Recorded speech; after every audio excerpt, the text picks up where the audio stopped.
Welcome to the official YouTube channel for the Colin Cowherd podcast. Go on, hit the subscribe button. There you go, right down there. If you want to be among the first to hear my weekly takes, NFL, college football, more, right there. I didn't like Ryan Poles initially. Velus Jones, I watched him at USC, could not track the ball. I mean, I literally text you GMs and I'm like, he doesn't know what he's doing. That he can't play. He can't play. Right. So, but I watched USC maybe more than Ryan Poles. And then there was the Chase Claypool, which I defended because of the body type, but Chase ended up going sideways and not being very mature.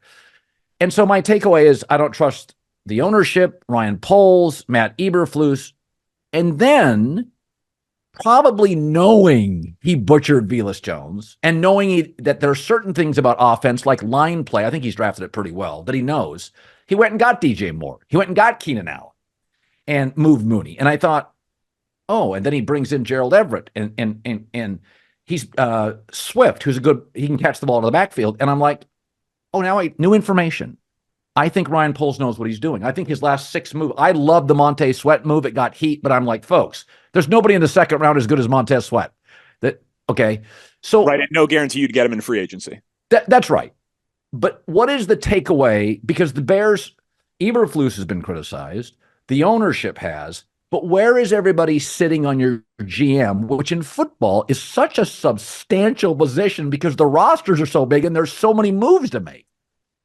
I don't know how you could have any grade on him other than an A. It doesn't mean that he's perfect, and you've listed a few of the big misses. Like Velus Jones is the first offensive player that he ever selected, but it was in the 3rd round. Yeah. Teams miss on 3rd-round picks all the time.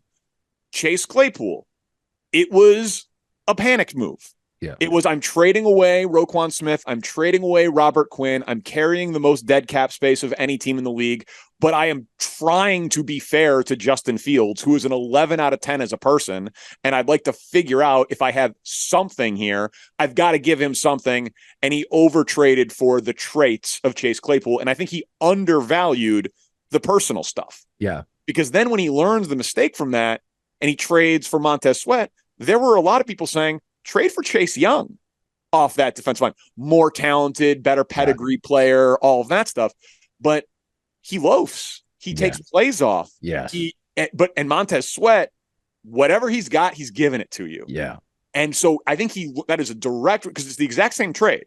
It's a 2nd-round pick for an established player that you're hoping to pay. They paid Montez Sweat. They obviously didn't pay Claypool. So I think also with anything, learning, proving that you learn from your mistakes and that you don't double down, that's a sign of intelligence to me.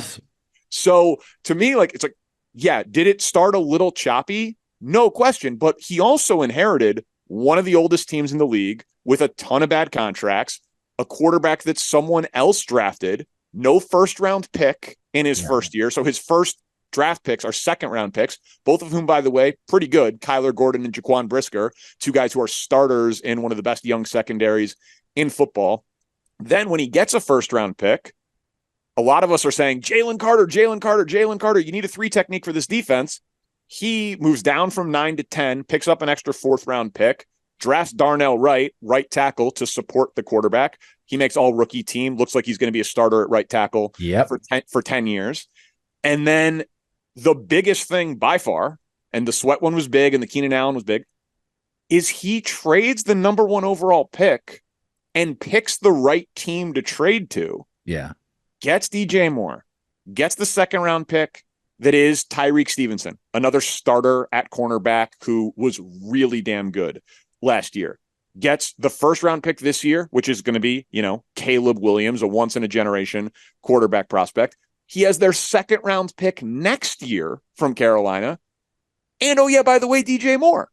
So it's one of the great, people will reference the Herschel Walker trade. It is truly one of the great trades in modern NFL history. If Caleb Williams is everything that you and I and the vast majority of people think that he will be, they've got a very good cap situation. They've got very good players in their athletic prime. Jalen Johnson, Tremaine Edmonds, Montez Sweat, Cole Kmet, DJ Moore. These guys are all 25, 26, 27 years old, under contract. good players on rookie deals, Brisker, Gordon, Tyreek Stevenson, Darnell Wright, Tevin Jenkins, who I hadn't mentioned. And now you're going to inject the 9th overall pick, whoever he ends up taking, and there's a ton of great options, and Caleb Williams and a good quarterback on a rookie deal. The Bears should be set up under Ryan Poles for a really long runway of success here. I can't be the only person that has noticed Matt Eberflus, the coach, has changed his look. What's up with that? Yeah, so he credits his wife and daughters, and it's very weird because when Matt Eberflus talked before the beard and the little product in the hair, he sounded really dumb. And now he's saying the same things with like designer hoodies and a beard and a little scruff and a little product. And I'm like, oh, Flus has some swag. There's like my co-host is like, I'm enthusiastic. I'm like, that's a really corny dad joke, but I kind of respect it.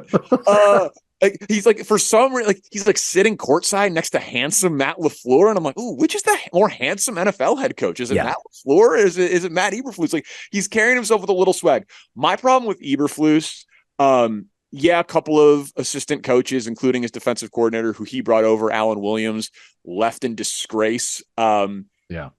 I don't like hiring a defensive coach. I'm biased to offensive coaches because it's just sustained success. I think it's the best way to foster an environment for a quarterback. My thing was, when you hit the lottery of getting the number 1 overall pick for Caleb Williams, are you really telling me that the best possible person to develop him is Matt Eberflus and Shane Waldron? Right. Or would Jim Harbaugh have been better? Or would Ben Johnson have been better? Would Ben Johnson have taken this job instead of going back to Detroit? Because I think this job would be really damn attractive if it was open. And they have a pretty good offensive coaching staff because it's an attractive job and you get to coach Caleb Williams, but you obviously were limiting your talent pool if you're only hiring for coordinator. So that was my issue with how Poles handled the coach. But he swears by him. He swears by the culture. He swears by the effort. And the team did play hard and the defense did get better. Yes. They did finish the season relatively strong, and they should be a top 10, maybe top 5 defense next season. So there are reasons to keep him, and he's swaggy now. So that's something too.